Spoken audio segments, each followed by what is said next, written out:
ಇವತ್ತು ಏನಿಲ್ಲ ಪ್ರಸಕ್ತವಾದ ನಮ್ಮೆಲ್ಲ ದಲಿತ ಸಂಘ ಒಕ್ಕೂಟ ನಾವೇನ್ ಸೇರ್ಕೊಂಡು ಒಂದು ಬೃಹತ್ ಪ್ರತಿಭಟನೆ ಮಾಡ್ತಾ ಇದ್ದೀವಿ.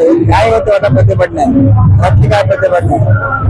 ಮಾದೇವಪ್ಪನವರು ಈಗಾಗಲೇ ಹಲವಾರು ಸಾರಿ ಶಾಸಕರಾಗಿ, ಸಚಿವರಾಗಿ ಇವತ್ತೇನು ನಮ್ಮ ಇವತ್ತು ಈ ಸಚಿವ ಸಂಪುಟದಲ್ಲಿ ಅವ್ರಿಗೆ ಒಂದು ಅನ್ಯಾಯ ಆಗಿದೆ. ಸಚಿವ ಮೊದಲನೇ ಸಾಲಿನಲ್ಲಿ ಅವ್ರ ಹಿರಿಯನ್ನು ಗಮನಿಸಿ, ಅವ್ರ ಸೇವೆಯನ್ನು ಗಮನಿಸಿ ಅವ್ರಿಗೆ ಒಂದು ಸಚಿವ ಸ್ಥಾನ ಕೊಡಬೇಕಾಗಿತ್ತು. ಆದ್ರೆ ಕೆಲವರು ತಕ್ಕಂತ ಷಡ್ಯಂತ್ರದಿಂದಾಗಿ ಅವ್ರು ಇವತ್ತು ಅನ್ಯಾಯಕ್ಕೆ ಒಳಗಾಗಿದ್ದಾರೆ. ಅದು ನಾವೆಲ್ಲ ಏನ್ ಸೇರಿ ಮಾಡ್ತೀವಿ, ಇವತ್ತು ಎಲ್ಲ ಸ್ವಾಮೀಜಿಗಳು ಸೇರಿ ನಾವು ರಾಜ್ಯಾದ್ಯಂತ 3 ರಾಜ್ಯದಿಂದ ಬಂದಿರ್ತಕ್ಕಂಥ ಎಲ್ಲರೂ ಸೇರಿ ಏನ್ ಪ್ರತಿಭಟನೆ ಮಾಡ್ತಿದ್ರೆ ನಮಗೆ ಸನ್ಮಾನ್ಯ ಅನುಭವಿಗಳು ಆಮೇಲೆ ಗಟ್ಟಿ ಮನಸ್ಸಿನ ಡಿ.ಕೆ. ಶಿವಕುಮಾರ್ ಅವರು ಇವ್ರನ್ನ ಸಚಿವ ಸಂಪುಟ ತಗೊಳ್ಬೇಕು. ಹಾಗೆ ಹೈಕಮಾಂಡ್ ಸಹಿತ ಇವ್ರನ್ನ ಗುರುತಿಸ್ಬೇಕು. ಈಗ ಮಲವೇ ಸಮುದಾಯದಲ್ಲಿ ಅವರ ಸಚಿವರಾಗಿದ್ದ ದಿನ ಯಾವುದೇ ತಾರತಮ್ಯ ಜಾತಿ ಧರ್ಮವಾಗಿ ಅವರು ಹೊತ್ತು ಎಲ್ಲರೂ ಸಾಮಾಜಿಕ ನ್ಯಾಯವನ್ನು ಕೊಟ್ಟಂತ ಒಬ್ಬ ಅಧಿಕಾರ ಬುದ್ಧ, ಬಸವ, ಅಂಬೇಡ್ಕರ್ ತತ್ವಜ್ಞಾನದಲ್ಲಿ ಅವರ ಒಂದು ಮಾರ್ಗದರ್ಶನದಲ್ಲಿ ಇವತ್ತು ನೆರವೇರ್ತಾ ಹೋದ ಡಾಕ್ಟರ್ ಮಾದೇವಪ್ಪನವರಿಗೆ ದಯಮಾಡಿ ಮುಂದೆ ಏನು ತಿಂಗಳ ಸಚಿವ ಸಂಘ ವಿಸ್ತರಣೆ ಆಗುತ್ತೆ, ಆ ವಿಸ್ತರಣೆಯಲ್ಲಿ ಅವರಿಗೆ ನ್ಯಾಯ ಕೊಡಬೇಕು, ಅವ್ರ ಸಚಿವರನ್ನಾಗಿ ಮಾಡಬೇಕು ಅಂತ ಸಮುದಾಯಕ್ಕೆ ಒಂದು ದುಡ್ಡಕ್ಕಂತ ಅವ್ರು ಗುರುತಿಸ್ಬೇಕು. ಹೈಕಮಾಂಡ್ ಇದನ್ನ ನಮ್ಮ ಗುಪ್ತವಾದ ಮಾಹಿತಿಯಿಂದ ಹೈಕಮಾಂಡ್ ಅವರು ಇದನ್ನು ಗಮನಿಸಬೇಕು ಅಂತ ಹೇಳಿ ಇವತ್ತು ನಾವು ಬಹಳ ಶಾಂತಿಯಿಂದ ಸ್ವಾಭಿಮಾನದ ಪ್ರತಿಭಟನೆ ಅಷ್ಟೇ. ಇದು ಹೋರಾಟ ಅಲ್ಲ, ಯಾರು ವಿರುದ್ಧ ಅಲ್ಲ, ಸರ್ಕಾರ ವಿರುದ್ಧ ಅಲ್ಲ, ಹೈಕಮಾಂಡ್ ವಿರುದ್ಧ ಹೋರಾಟ ಅಲ್ಲ, ಸ್ವಾಭಿಮಾನದ ಹೋರಾಟ ನಮ್ದು.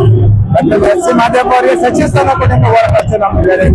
ಬೇರೆ ಯಾವ್ದು ನಾವೇನು ಒತ್ತಡವಲ್ಲ, ಯಾರ ವಿರುದ್ಧ ದಿಕ್ಕು ಹೋಗಲ್ಲ, ಯಾರ ವಿರುದ್ಧ ಪ್ರತಿಭಟನೆ ಅಲ್ಲ, ಯಾರ ವಿರುದ್ಧ ನಮ್ಮ ಆಕ್ರೋಶ ಅಲ್ಲ. ನಮ್ಮ ನ್ಯಾಯಯುತವಾದವರಿಗೆ ಸಾಮಾಜಿಕ ನ್ಯಾಯದಲ್ಲಿ ನಮಗೆ ನ್ಯಾಯ ಕೊಡಿ. Doctor SC. ಮಾದೇವಪ್ಪ ಅವರಿಗೆ ಕೂಡಲೇ ಈ ಸಚಿವ ಸಂಪುಟ ಆಯ್ಕೆ ಸಂದರ್ಭದಲ್ಲಿ ಅವ್ರಿಗೆ ಸಚಿವ ಸ್ಥಾನ ಕೊಡಿ, ಆಯ್ಕೆ ಮಾಡಿ ಸೇವೆ ಸಲ್ಲಿಸಿ ಅಂತೇಳಿ ನಾವು ಇವತ್ತು ಬಹಳ ಶಾಂತತೆಗೆ ಎಲ್ಲ ರಾಜ್ಯದ ಮೂಲಗಳಿಂದ ಎಲ್ಲ ಜಿಲ್ಲೆಗಳಿಂದ ಪಕ್ಷ ಭೇದ ಬರ್ತು, ಜಾತಿ ಭಾಗ ಬರ್ತು, ಎಲ್ಲಾನು ಬಂದಿದೆ.